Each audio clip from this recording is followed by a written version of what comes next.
Hey everyone, I'm Maddie Beard, and today we're going to be talking about 9 tips for succeeding in your new job.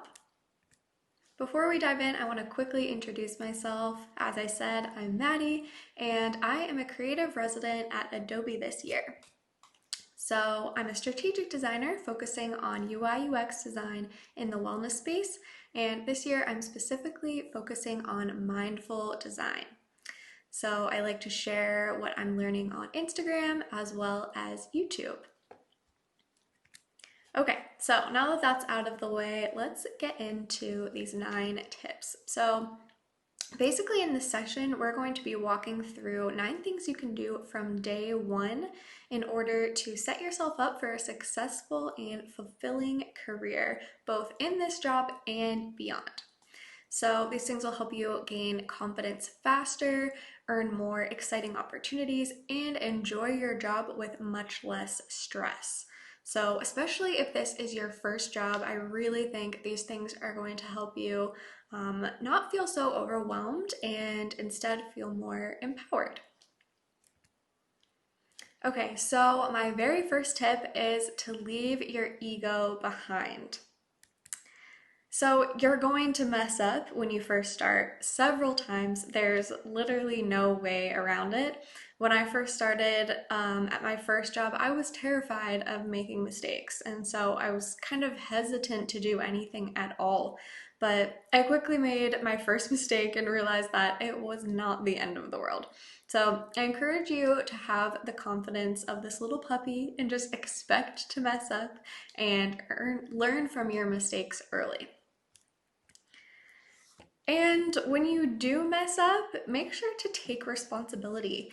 So, who would you have more respect for? The person who deflects blame and tries to blame other people or scenarios, or the person who humbly takes responsibility? When I was at my first 9 to 5 job, I messed up pretty bad. I got mixed up on a deadline and I didn't have the deliverables finished in time when I left the office that afternoon. My manager actually ended up having to finish the work that I had neglected. I was horrified. I felt so bad. I got home and cried for literally over an hour, and if I'm being honest, I was actually convinced it wasn't my fault. I went back, I checked the Slack message that I got from my manager about the deadline, and I could see why I was under the impression that the assignment wasn't due that day. Her message just wasn't super clear. But instead of deflecting blame, I stepped back and I thought about it for a minute and I just took responsibility. If her message was unclear, I should have double checked with her before leaving that day, and it wasn't fair that she had to do the work for me. So instead of making excuses, I wrote her an email that night apologizing, then came in the next morning and apologized first thing. It was not easy to do, but taking responsibility for slip ups, whether they're big or small, is really important and it goes a long way in helping you become someone who is respectable and easy to work with. So now that I've shared a moment where I've messed up, I would love for you to share a moment in the chat where you have messed up, whether it be in work or outside of work, something, that just wasn't your best moment. Hopefully, you'll be able to read everyone's stories and realize that everyone messes up, you're not alone, and it's really not that bad. So while you do that, I'm serious. I want you to write something in the comments. Just share like a super quick, maybe it's even 1 sentence of what you did to mess up to show that literally everybody messes up in their job or, in school or whatever it might be. And it will just show everyone that we are not alone in this and we shouldn't be afraid to make our first mistake at this new job. So I'm just gonna leave this GIF here for a minute while you guys kind of make your confessions in the chat, and then we will move on.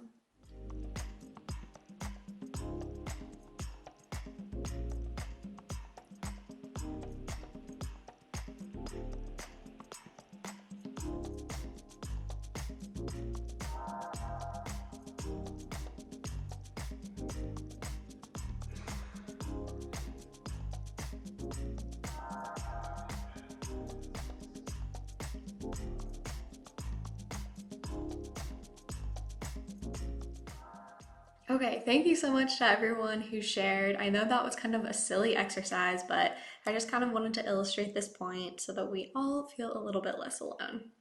So let's move on.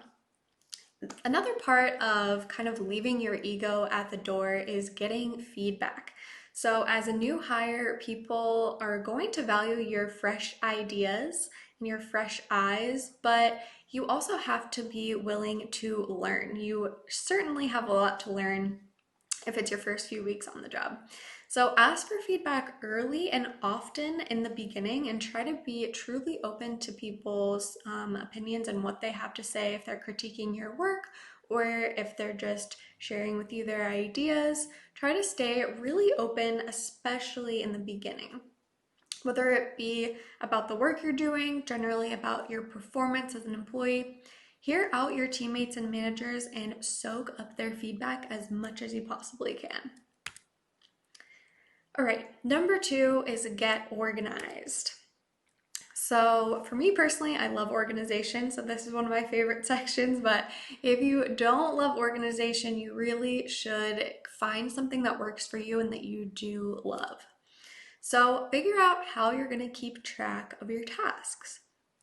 Are you going to use to-do lists, MITs? And if you haven't heard of an MIT, it's basically just a thing that's really helpful to use when it comes to prioritizing your tasks. It stands for most important tasks. And it's kind of a framework where you choose maybe 3 really important things you have to do that day at the beginning of the day. And you get those done first before anything else, even sometimes before checking email or anything like that. So as much as you can, it's just a way to prioritize your tasks, and it works really, really well for me. So that is something that I use. Get familiar with project management tools, whatever ones your company uses. Whether it's Asana or anything like that, you should kind of familiarize yourself with it, and just get used to it and see how you like it and if it's helping you be productive. Maybe you want to just use a good old-fashioned notebook. That is totally fine too. So I wanted to share my to-do list app of choice. This is To Do, and it's basically as simple as you can get digitally. It's pretty much just, an analog way of taking your notes down, but digital. And so I really like that about it. There are no fancy bells and whistles. You just, click to type and then click to cross something off. And below this, you actually have some different categories that you can use as well, along with, of course, the days of the week on top. And so I really like using this. And I also use whatever project management tool, my company would use, but this is something that I usually use for myself. And sometimes I use it for my life to-dos as well as my work to-dos. So along with that, make sure you familiarize yourself with the company's processes. So what do they use for their calendar? Do they use Outlook or Google? How do they set up meetings? Of course, meetings right now are probably mostly digital. How do those work? Make sure you understand how to set up a meeting and how to look at everyone's calendars to set up meetings when other people are available. What email platform do they use? If you're not used to Outlook, for example, and that's what your company uses, you might want to get a handle on it and figure out how you're going to organize your emails and make sure that you are staying up to date. Same goes with file structures. Are they using a company server, Google Drive, Dropbox, Creative Cloud? What are people using to kind of work together and collaborate and save files so that everyone knows where everything is? That's really important to learn right off the bat, because one of the riskiest mistakes you can do is kind of like saving over something or saving something in a place where someone can't find it. That can be a little bit frustrating. So of course it's okay to make mistakes, but if you learn upfront how that all works, it will probably ease your mind. And lastly, internal communication. Do they use Slack or Microsoft Teams? How do they chat with one another? what's sort of like the etiquette of sending messages within the company. You know, should you snooze messages at certain parts of the day? Just kind of get a handle on all of these things because it's going to differ company to company. And here's just another tip that I can share, which is creating a grab and go folder. So this is something that I just started doing about a year ago. So since I am now working at Adobe, now my grab and go folder looks a little something like this. I've got my headshot in it, the company logo for Adobe and for the creative residency. I've got some other Adobe assets. I have printable calendars, and I also have printable iPhone wireframe templates for using that for sketching. And so these are things that I want to use often. And so instead of digging through, you know, my own file structure and things like that to try to find these things, if I'm using it every single day or every other day, then I'm gonna make a copy of it and throw it in this grab and go folder so that I can just increase my efficiency a little bit. So just a hot tip if you wanted to try that out. All right, and along with getting organized, another part of that could be to develop a morning routine. So this is something I really like to do. And it just kind of gets me in the flow. So if you are a creative, especially, you know that it's really important to kind of get in the zone in the morning.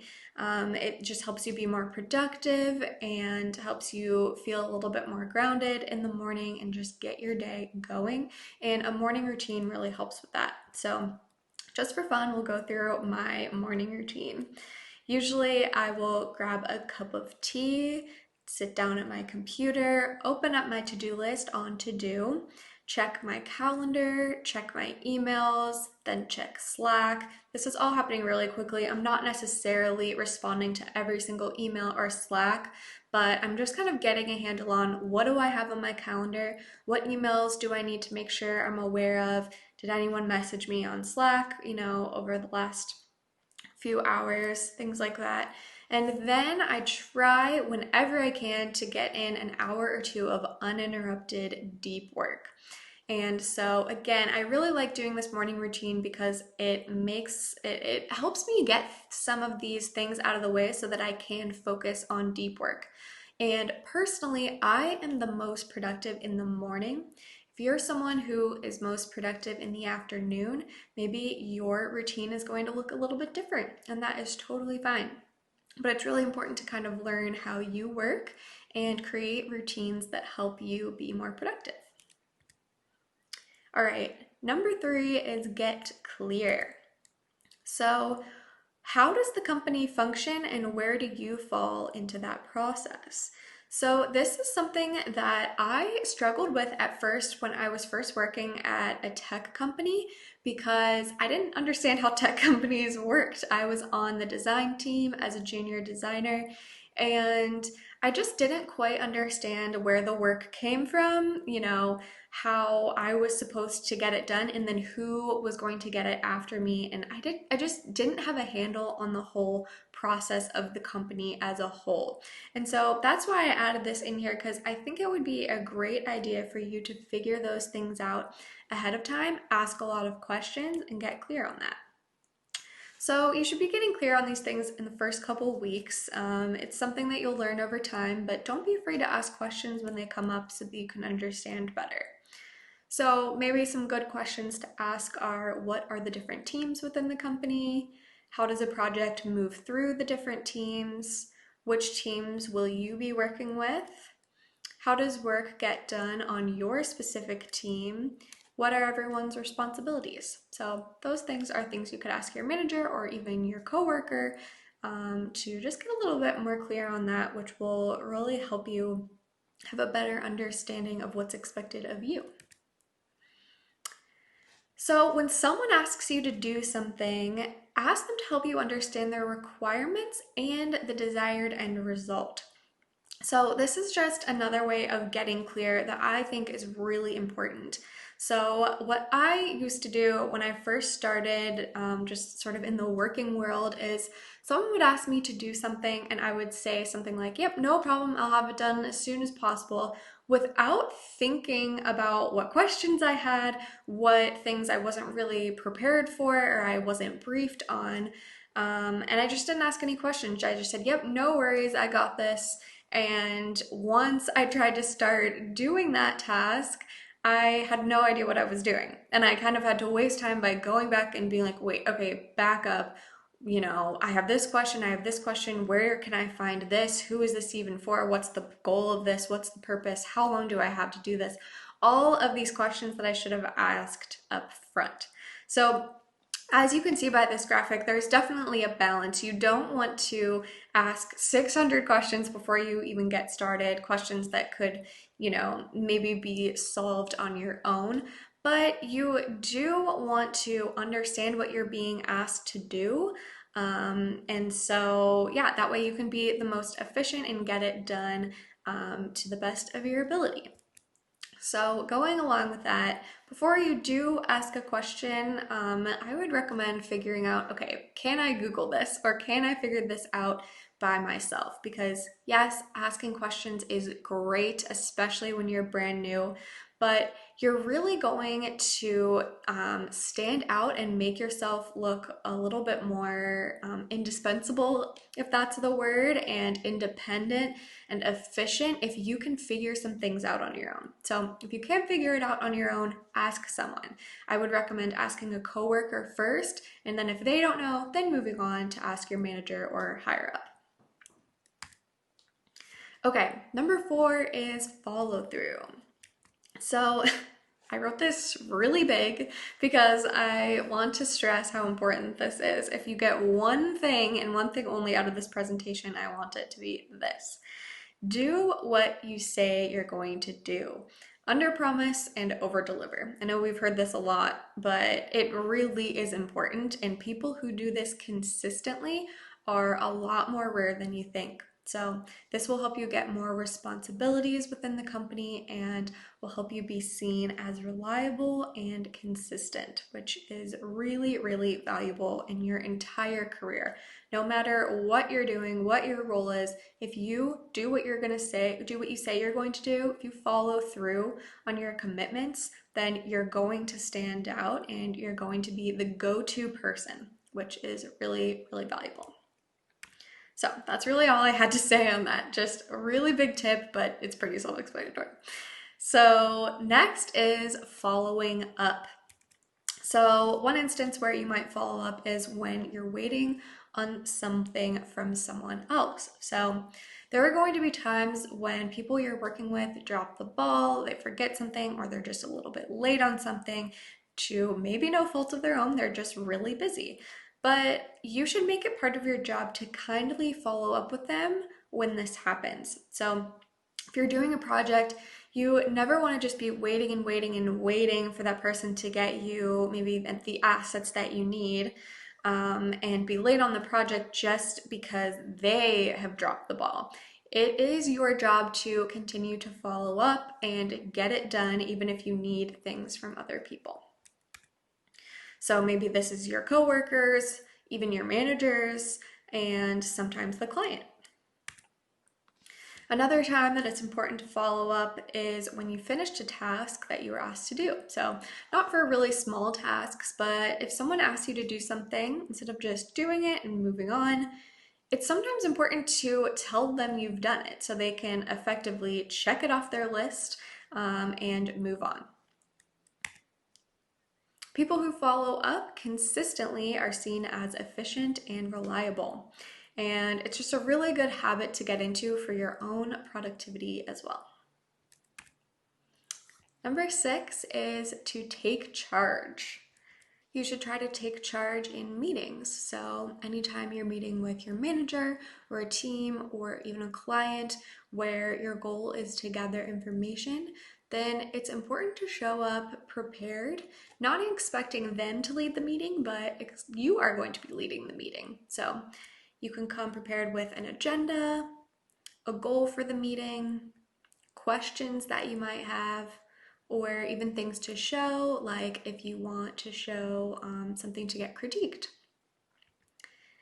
Another time to take charge is on your team. So maybe you want to step up and volunteer for things as a way to take charge. Volunteer to help with extracurriculars. And what I mean by that is internal and external events, things like that.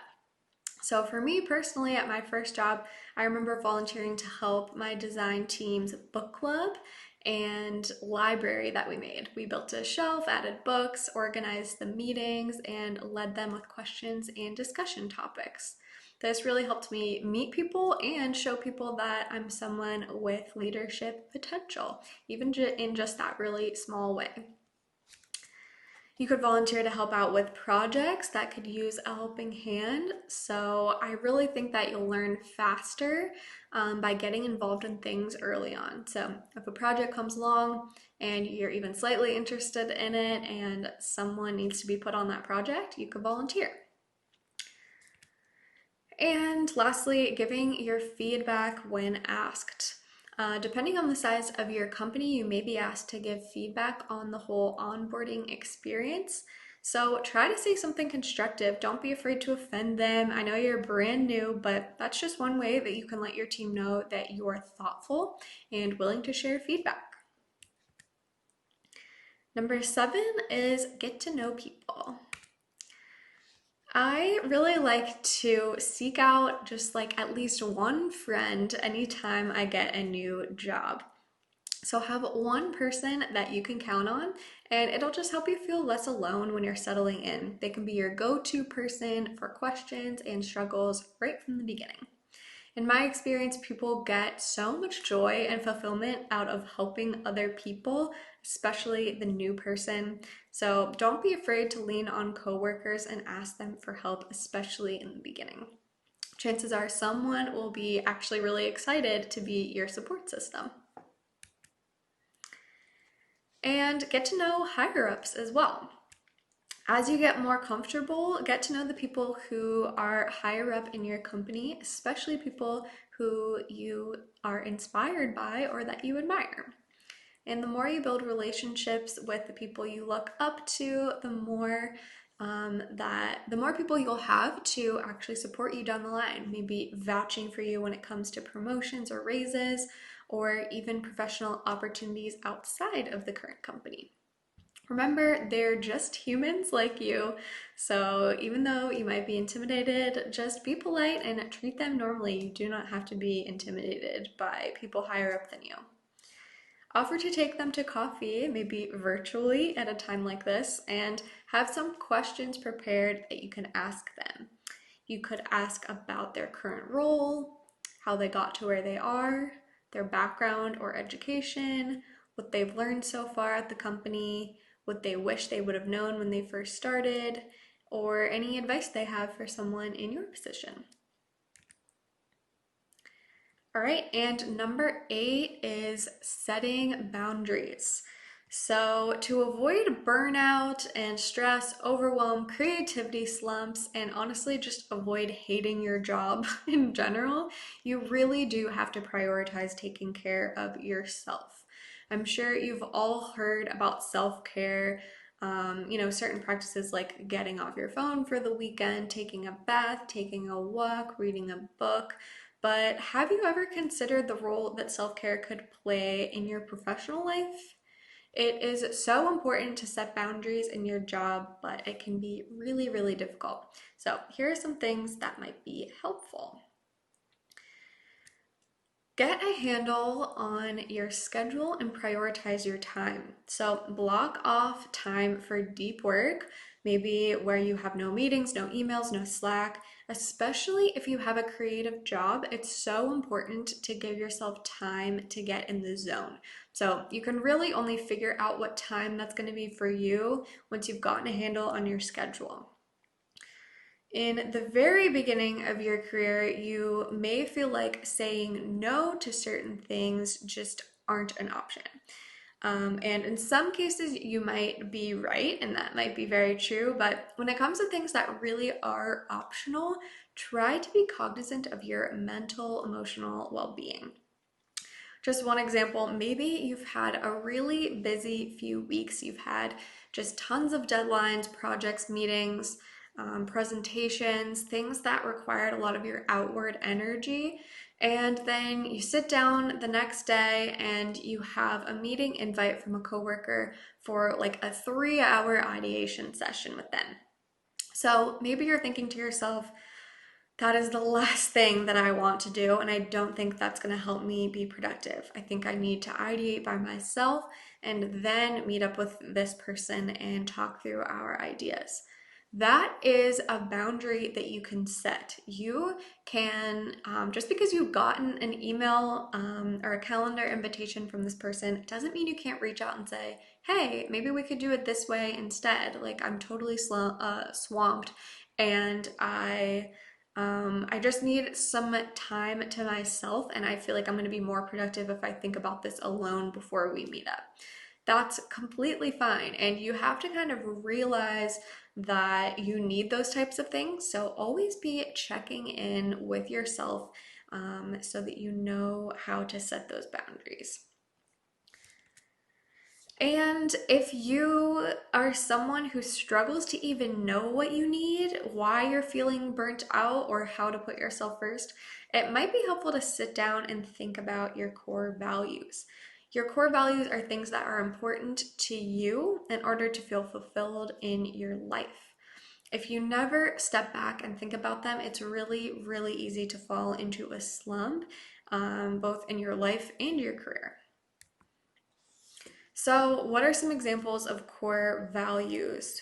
We have balance, meaningful work, growth, happiness, creativity, contribution, autonomy, challenge, fun, learning, peace, and recognition. So, these are just a few examples. Think about what's really important to you, and that will help you set boundaries and goals towards a fulfilling life and career.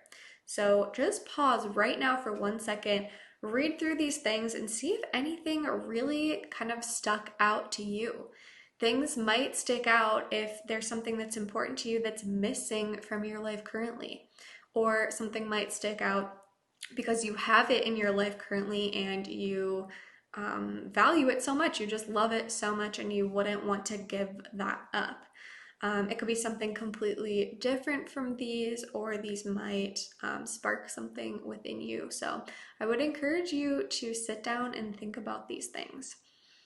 And as I said, this is actually going to help you set some goals, which is the ninth and final thing that I want to talk about, and it is my favorite tip to talk about with this. So it's important to set goals within your current job and beyond. So whether it be promotions, raises, responsibilities that you really want to take on, and beyond your job, it may be a dream job that you've always wanted, a dream client you've always wanted to work with, skills that you really want to acquire, certifications you'd like to get, a certain earning potential that you want to reach. Each of these could have short-term and long-term goals associated with them. And they can also be both personal and professional.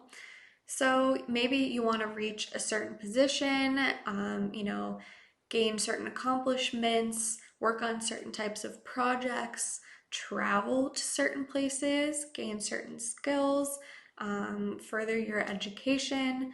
Maybe there are goals associated with your family life, settling down, having kids, maybe goals around where you want to live, certain levels of freedom. Maybe you want to work for yourself. Maybe you've always wanted to manage people or teach or build a team, start your own company, switch roles, switch disciplines altogether or industries, work less hours, work more hours. Maybe you want to retire by a certain age or build up a certain amount of savings. I could go on and on, but these are just some ways of showing that your personal and professional goals really do go together, and they need to kind of help each other out. So this isn't to say that you can or should be planning out your entire life. Of course, you cannot do that. But it's about being intentional about your choices and actions in order to build a life and career that you're really, really happy in. And you cannot be intentional if you don't first define what it is that you want and what's important to you. And just to be transparent, these things can change really often. They certainly do for me. So make sure you're coming back to your goals as often as you would like to. Consider keeping a journal, or even if it's just a Google Doc or a spreadsheet where you can continuously update your goals. I've heard several colleagues of mine actually recommend dedicating a whole day at the beginning of the year for reflection and goal setting. So, for the past couple years, that is exactly what I've done. But then I always do have to come back and revisit those goals. Lately, it seems like I've changed things around almost every month. So it just doesn't really matter how or when you do it, as long as you're doing it. And if you are interested in doing an annual life audit of sorts, this article by Jason Shen provides a really helpful framework for exactly that. You don't have to do it in January, it doesn't have to be like a New Year's resolution type of thing. You can do it tomorrow if you wanted to. But I really do think that you'll enjoy doing this. And it's really fun, at least for me, to look to the future and see what I want to accomplish and to look back and see how far I have come. So I'm going to put the link to this survey in the chat. Or a link to this article in the chat. So definitely check that out. All right, I'm gonna close with one of my favorite quotes about goals. Personally, I don't love all the quotes about setting high goals, things like if your goals aren't scaring you, then they're not big enough. I think that some people resonate with that kind of thing, but for me, I really like this one even better. If you want to be happy, set a goal that commands your thoughts, liberates your energy, and inspires your hopes.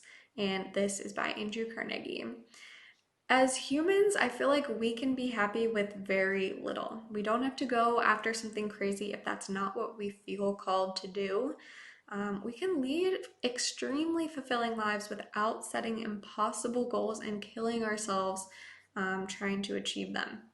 So remember that whenever you are thinking about your career trajectory. I don't want this quote to limit you, but actually set you free from what you think you should want to achieve. Always come back to what you can't stop thinking about, what energizes you, and what makes you feel hopeful and happy. Thank you so much for listening, and a big thanks to the Adobe team for inviting me to speak. If you want to say hi, I'm on Instagram at maddiebeard.ux, and I also make YouTube videos. I really hope you enjoyed the rest of the sessions today. It's been really great talking with you, and I'll probably see you in one of the roundtables. Bye!